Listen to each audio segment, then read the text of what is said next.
sebelum kita mulai sidang anak-anak hari ini, Kak Melisa mau tanya dulu nih, gimana sih kabarnya? Gimana ya kabarnya 1 minggu ini? Kakak dengar-dengar sudah ada yang ujian ya? Bahkan ada yang udah selesai ujian.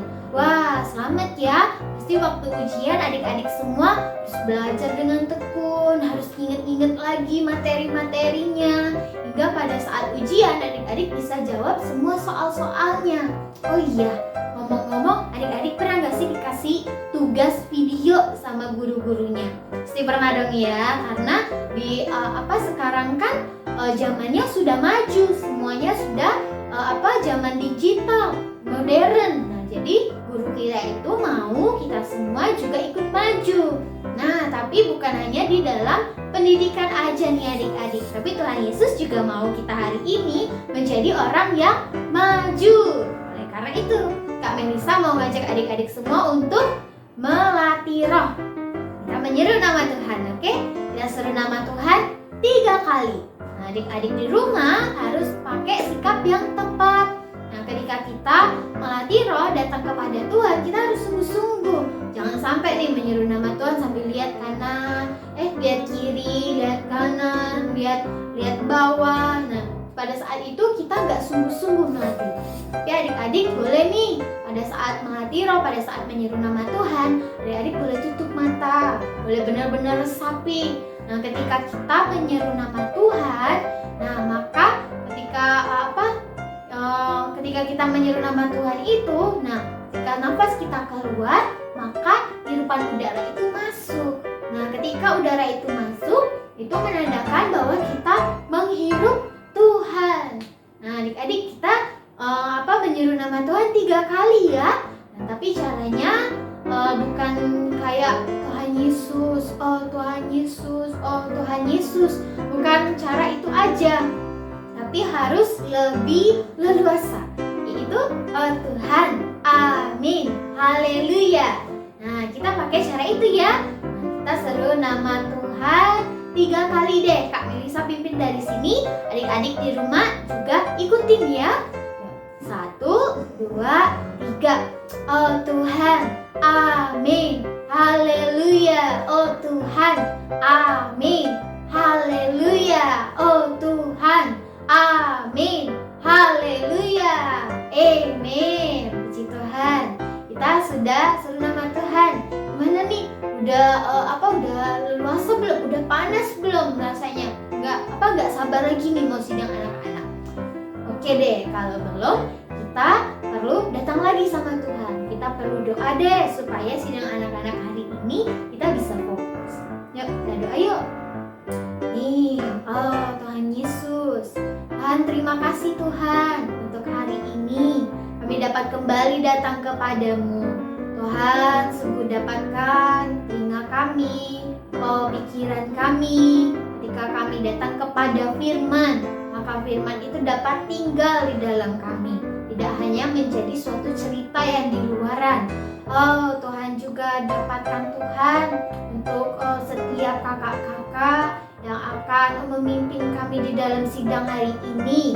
Oh Tuhan Yesus, amin, amin. Oke, selanjutnya kita mau berkidung. Nah, kidung kita kali ini yaitu tentang mata Tuhan melihat. Yuk kita berkidung yuk.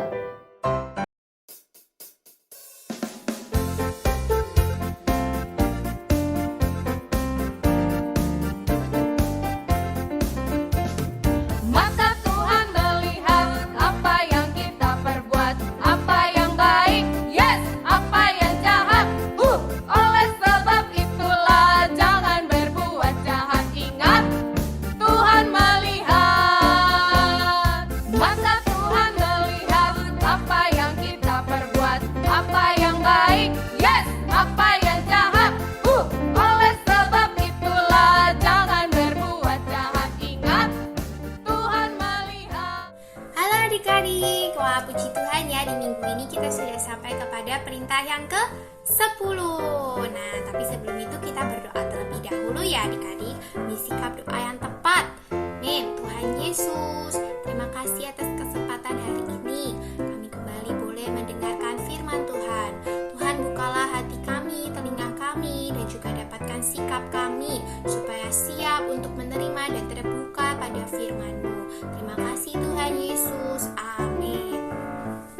Nah, adik-adik, sebelumnya kakak mau tanya dulu nih, adik-adik masih ingat nggak perintah yang ke-8 bunyinya apa? Ya, betul, yaitu jangan mencuri. Nah, kenapa sih seseorang itu bisa mencuri? Ya, ada satu penyakit ya, betul, yang dinamakan kleptomania, yaitu penyakit yang membuat seseorang menjadi suka mencuri. Tapi selain itu juga ada alasan lainnya adik-adik, kenapa seseorang bisa mencuri. Ya, pertama adalah kemalasan dan keserakahan atau ketamakan. Benar, dua penyebab inilah penyebab kebanyakan orang dan penyebab utama kenapa seseorang bisa mencuri. Nah, adik-adik, apa sih serakah atau tamak itu? Ya, yang pertama adalah menginginkan apa yang tidak kita perlukan atau menginginkan apa yang tidak Tuhan berikan kepada kita. Dan yang kedua adalah iri hati terhadap apa yang dimiliki oleh orang lain. Dan yang ketiga adalah tidak pernah merasa puas atau tidak pernah merasa cukup terhadap apa yang kita miliki. Ya, adik-adik, perasaan tamak atau serakah ini akan selalu menggoda kita untuk mencuri. Bahkan terlebih lagi juga melanggar perintah Allah yang lainnya, yaitu berdusta, berzina, dan bahkan sampai membunuh. Nah, adik-adik, kakak mau ajak kalian membaca nih di Alkitab. Alkitabnya boleh dibuka ya di dalam di dalam Yakobus pasal 1 ayat 14 sampai 15. Kakak bacakan ya adik-adik ya. Tetapi tiap-tiap orang dicobai oleh keinginannya sendiri, karena ia diseret dan dipikat olehnya. Apabila keinginan itu telah dibuahi, ia melahirkan dosa, dan apabila dosa itu sudah matang, ia melahirkan maut. Wah, mengerikan sekali ya adik-adik. Hanya karena keinginan, karena ketamakan, akhirnya bisa menjadi dosa dan bahkan mendatangkan maut. Wah, sungguh ya adik-adik, kita benar-benar perlu berhati-hati terhadap hal ini. Nah, di dalam perjanjian lama juga ada kisah nih, ada cerita seorang raja yang sangat tamak. Adik-adik, itu di dalam kitab 1 Raja-Raja pasal 21. Akan ceritakan ya. Jadi di dalam kitab ini ada seorang raja Israel yang bernama Ahab. Dia ini menginginkan sebuah kebun anggur milik Nabot. Nah, tapi Nabot ini tidak mau memberikan kebun anggur itu kepada Ahab karena kebun anggur tersebut adalah milik pusaka nenek moyang Nabot yang diberikan dari Tuhan sendiri. Nah, pada akhirnya Ahab ini menjadi marah adik-adik. Dia kesal sekali, dia ngambek, dia akhirnya berbaring di tempat tidurnya, menelungkupkan muka dan tidak mau makan. Nah, siapa nih yang seperti Ahab? Ya, yang sukanya kalau keinginan tidak dituruti. Misalnya mau mainan, bilang ke mama, aku mau mainan ini mah, tapi nggak dibeliin, akhirnya marah, ngambek, nggak mau makan. Nah, adik-adik, hari ini kita perlu bertobat ya, karena seringkali kita seperti itu nih, ketika keinginan kita tidak dipenuhi, ya tadi mendatangkan dosa adik-adik.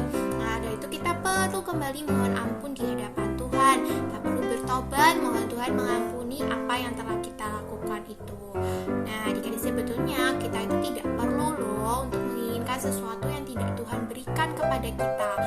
Misalnya itu barang-barang, kepandaian, kecantikan, dan lain-lain.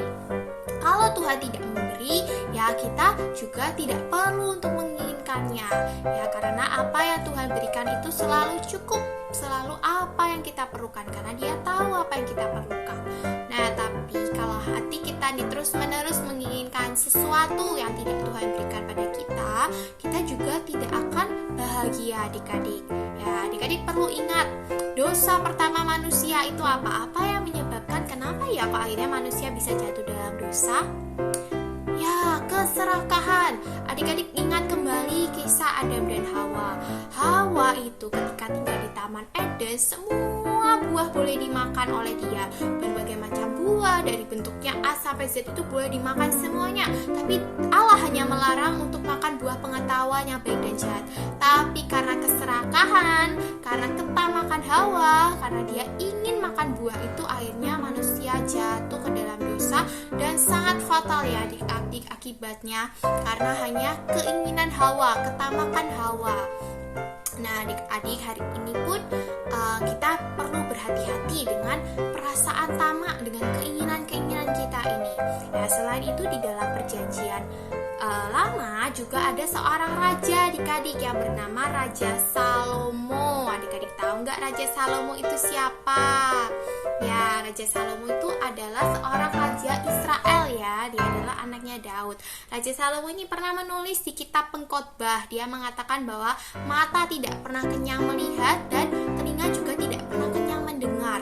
Wah, sungguh jadi manusia ini tidak pernah puas adik-adik ya. Selalu ingin lebih dan lebih. Nah, ketika sudah dapat, menginginkan lebih. Ketika sudah dapat lagi, menginginkan lebih lagi. Tidak pernah puas. Nah, Raja Salomo ini adik-adik adalah seorang raja yang sangat kaya raya adik-adik.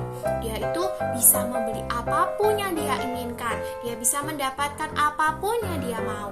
Dia ini sudah kaya raya, dia pintar, dia penuh dengan hikmat. Wah, sungguh sangat sempurna ya sepertinya adik-adik ya. Kalau kita melihat, oh ya apa-apa yang dia mau itu dia bisa dapatkan. Nah, tapi adik-adik dia juga menulis di dalam kitab Pengkhotbah. Dia memang telah memenuhi semua keinginannya untuk mendapatkan kesenangannya, tapi dia mengatakan bahwa semuanya adalah usaha menjaring angin belaka. Wah, adik-adik pernah nggak menjaring angin? Ya, jaring itu kan berlubang-lubang ya adik-adik ya. Sedangkan angin itu kan tidak terlihat nih ya adik-adik. Di sekitar kita banyak angin mungkin. Nah, tapi ketika dijaring tentunya tidak dapat apa-apa, tidak ada yang tertangkap. Semuanya adalah sia-sia belaka. Demikian juga ketika kita mengejar keinginan kita, kesenangan kita melakukan segala cara untuk mendapatkannya, tapi pada akhirnya semuanya itu sia-sia. Raja Salomo sudah melakukannya. Dia sudah mendapatkan apa yang dia inginkan, tapi akhirnya dia tahu bahwa semuanya itu adalah sia-sia belaka, usaha menjaring angin. Nah, adik-adik ya, kita hari ini benar-benar perlu berdoa kembali kepada Tuhan ya, untuk supaya Tuhan menyelamatkan kita dari rasa tamak ini. Kita harus belajar seperti Rasul Paulus di dalam kitab Perjanjian Baru ya. Dia mengatakan bahwa dia itu adalah berusaha untuk mencukupkan dalam segala keadaan. Dia berusaha untuk mencukupkan diri. Bahkan dia bekerja adik-adik untuk mencukupkan apa yang menjadi keperluannya, dan bahkan membantu untuk mencukupkan apa yang menjadi keperluan orang lain. Bahkan sampai dia bisa mengatakan bahwa lebih baik memberi daripada menerima. Nah, sungguh ya adik-adik, hari ini kita perlu belajar menjadi seperti Paulus ini ya, bahwa betul-betul kita harus bekerja keras untuk mencukupkan apa yang memang kita perlukan, dan bahkan memberi kepada orang lain. Nah, dan apapun yang Tuhan berikan, kita perlu mengucap syukur. Seperti Rasul Paulus ini juga, dia berusaha mencukupkan dirinya dalam keadaan apapun. Mau itu keadaannya sangat miskin, sangat menderita, dia berusaha untuk mencukupkan diri. Nah, adik-adik, kita betul-betul hari ini perlu berdoa di hadapan Tuhan ya, supaya Tuhan menjauhkan kita dari perasaan tamak ini, perasaan iri hati ya. Tapi kita berusaha belajar untuk mengucap syukur dan juga mencukupkan diri dalam segala keadaan. Jadi perintah ke-10 apa adik-adik bunyinya? Ya, jangan mengingini milik sesamamu manusia. Betul, hari ini apa yang Tuhan berikan adalah cukup bagi kita. Apa yang Tuhan berikan adalah selalu yang terbaik dan yang kita perlukan. Dan cerita Kak Misha sampai di sini. Semoga kita bisa terus-menerus bertumbuh menjadi anak-anak yang cinta Tuhan, yang selalu mengucap syukur dan cukup terhadap apa yang Tuhan telah berikan. Sampai jumpa. Adik-adik, gimana nih cerita hari ini tentang perintah Allah yang ke-10, yaitu jangan mengingini apapun yang dipunyai atau dimiliki sesamamu. Wah, adik-adik, gak kerasa ya, kita udah menyelesaikan nih cerita tentang 10 perintah Allah. Maka dari itu adik-adik, sebelum Kak Kesha ajak adik-adik hafalan, yuk kita ingat-ingat lagi 10 perintah Allah itu isinya apa aja sih? Yang pertama, jangan ada padamu Allah lain di hadapanku. Yang kedua, jangan membuat patung yang menyerupai apapun dan menyembah kepadanya. Yang ketiga, jangan menyebut nama Tuhan Allahmu dengan sembarangan. Yang keempat, kuduskanlah hari Sabat. Yang kelima, hormatilah ayah dan ibumu. Yang keenam, jangan membunuh. Yang ketujuh, jangan berzina. Yang kedelapan, jangan mencuri. Yang ke-9, jangan mengucapkan saksi dusta. Dan yang ke-10, jangan mengingini apapun yang dimiliki sesamamu. Nah, adik-adik, bagaimana caranya supaya kita tidak punya perasaan, aduh aku pengen tuh punya yang sama kayak si dia, aku pengen punya game yang sama, punya HP yang sama. Nah, gimana sih caranya adik-adik? Dari cerita tadi kita bisa tahu ya, dengan cara mensyukuri tentang apapun yang telah kita punyai. Dari hal yang paling kecil. Ayo, yang paling kecil apa adik-adik? Nah, kita sudah bisa bangun pagi. Kita harus bersyukur sama Tuhan. Puji Tuhan, hari ini aku masih bisa bangun pagi. Atau tentang kesehatan kita bisa mensyukuri itu adik-adik. Puji Tuhan, hari ini Tuhan masih memberikan aku kesehatan. Nah, adik-adik, dengan cara kita mensyukuri hal-hal yang kecil, kita bisa mensyukuri hal-hal yang besar. Nah, maka dari itu adik-adik, Kak Keisha juga mau ajak adik-adik menghafal satu ayat nih di Filipi pasal 4 ayat 9. Nah, Filipi di Perjanjian Baru ya. Dibuka dulu Alkitabnya, atau kalau ada yang punya alat tulis boleh dicatat nih. Filipi pasal 4 ayat 11. Sudah? Filipi pasal 4 ayat 11. Kak Keisha bacakan ya. Kukatakan ini bukanlah karena kekurangan, sebab aku telah belajar mencukupkan diri dalam segala keadaan. Kak Keisha bacakan sekali lagi. Kukatakan ini bukanlah karena kekurangan, sebab aku telah belajar mencukupkan diri dalam segala keadaan. Amin. Firman Tuhan mengatakan mencukupkan diri. Nah, adik-adik, hari ini cukup, jangan mau berlebih ya. Cukup, misalnya Tuhan sudah memberikan kita kesehatan, cukup kita mensyukuri Tuhan memberikan kita kesehatan. Jangan kita mengingini yang lain. Aduh, aku pengen punya rambut seperti dia, aku pengen punya mainan seperti dia. Tidak perlu ya adik-adik. Dalam segala hal kita perlu mencukupkan diri kita, mensyukuri apapun yang telah Tuhan berikan kepada kita. Nah, adik-adik, sidang anak-anak kita hari ini sampai di sini. Kiranya walaupun tentang 10 perintah Allah sudah selesai nih kita bahas, jangan dilupain ya, tetap diingat. Dan ayat hafalan tadi yang kita baca bareng-bareng, adik-adik juga boleh ingat nih. Nah, untuk mengakhiri sidang anak-anak, Kak Keisha akan pimpin adik-adik di dalam doa. Adik-adik ambil sikap doa yang tepat ya, lipat tangan dan tutup mata. Kak Keisha pimpin dalam doa. Tuhan Yesus, terima kasih Tuhan atas firman-Mu hari ini. Tuhan, dapatkan kami boleh menjadi anak-anak yang belajar mengucap syukur dalam segala keadaan, dalam segala hal yang telah kami punya. Tuhan Yesus, bahwa kami hari demi hari boleh belajar mensyukuri dari hal-hal yang kecil. Tuhan Yesus, kami cinta padamu. Amin. Terima kasih adik-adik sudah mengikuti sidang anak-anak hari ini. Sampai jumpa minggu depan ya. Dadah.